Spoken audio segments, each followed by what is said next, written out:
What's going on, everyone? John Rittinger from Techno Buffalo here with an unboxing that I am really excited about ever since I saw this guy unveiled at Mobile World Congress.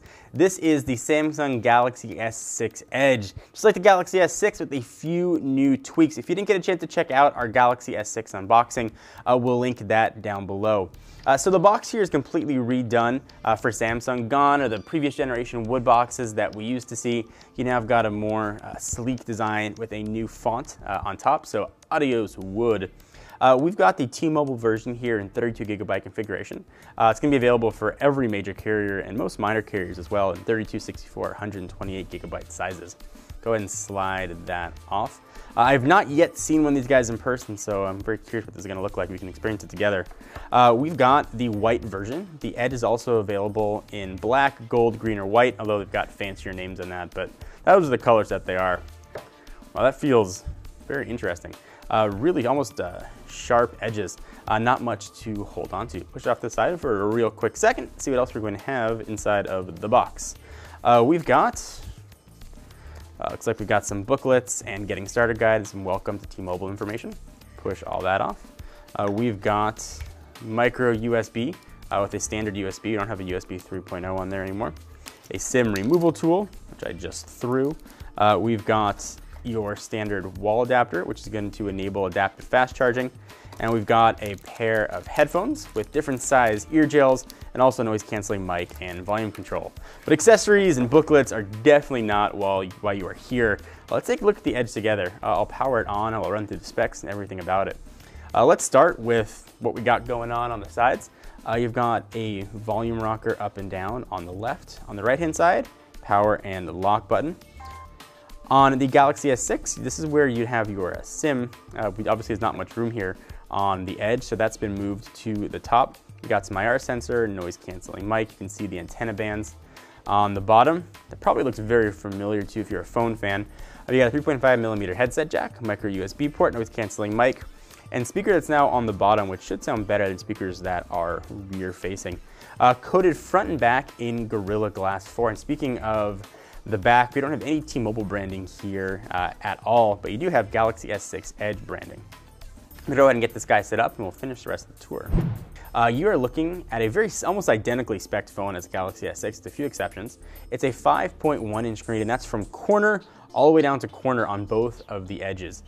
This time around, it's a Quad HD Super AMOLED. It's got a resolution of 2560 by 1440, meaning it has a 577 ppi, which is a really high resolution. Underneath this camera hump right there, and it's a very pronounced camera hump, is a 16 megapixel sensor that can be activated in 0.7 seconds. It's got auto real-time HDR. One of the features Samsung's touting is a double tap of the home button. Go ahead and pull up that camera. The front is a 5 megapixel sensor that has a 120-degree wide-angle lens, so you can get all your friends in that selfie shot. It's the first time we've seen the Exynos series processor make its way to US phones. It's an octa-core processor. It actually has two quad cores, one at 2.1 and one at 1.5, and of course it's 64-bit. 3 gigs of RAM in here. Available storage of 32, 64, or 128. You're not going to find any micro SD card slot because it don't have one. So make sure you get the storage size that's going to work for you.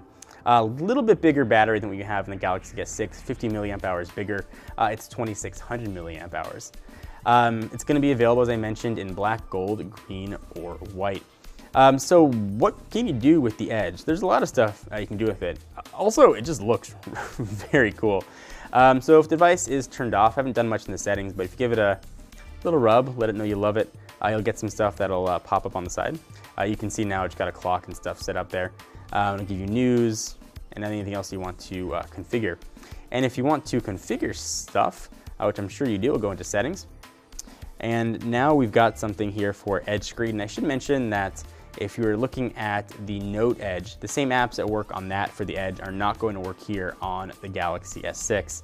It's got Edge lighting and Edge people, and what that's going to do to create a row of different colored icons for different people. And if you have the phone turned upside down, it'll glow the color of the people that are calling, so you can see who's messaging you. You can see what other things you can do with the Edge. And of course, we will test all of this when we do our full review. It's being powered by Android 5.0. It's actually 5.0.2, I believe, and hopefully we'll get 5.1 on here at some point. Let's see what we got. 5.0.2 Lollipop. So you're going to get a kind of a cool combination of Lollipop and Samsung's TouchWiz. Samsung has made this 40% lighter in the bloatware department. You can really see that when you go to apps. There's just that. You got a couple folders certainly, but not that much. In fact, you can remove the Samsung apps that you don't want to use.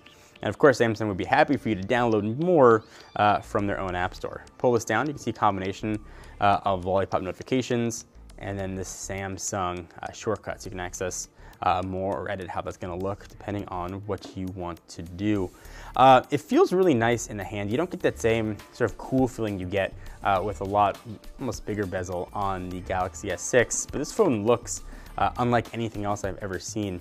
A question I had when I first turned it on was, am I going to get the full screen resolution, or is it going to sort of cut off where it starts to edge down on both sides? And actually it wraps around. You get the full screen resolution. So I've got Techno Buffalo queued up here, and you can see on the side, getting out to rotate, you can see on the side that it goes all the way through the edges as you're doing the scrolling. So it's a very neat effect. Doesn't take away anything at all. I really like what Samsung did with the Edge. You get almost the same specs as you get on the Galaxy S6, but something new and different. So if you don't use the Edge features, you still get the same very highly spec'd flagship phone from Samsung. If you want to see more Galaxy S6 Edge coverage, hit the big subscribe button. We're going to be doing a ton more on this guy. We'd love to hear your thoughts on it. We have new videos coming out seemingly every day. Until next time, I'm John Renger from Techno Buffalo. See you guys next video. Bye-bye.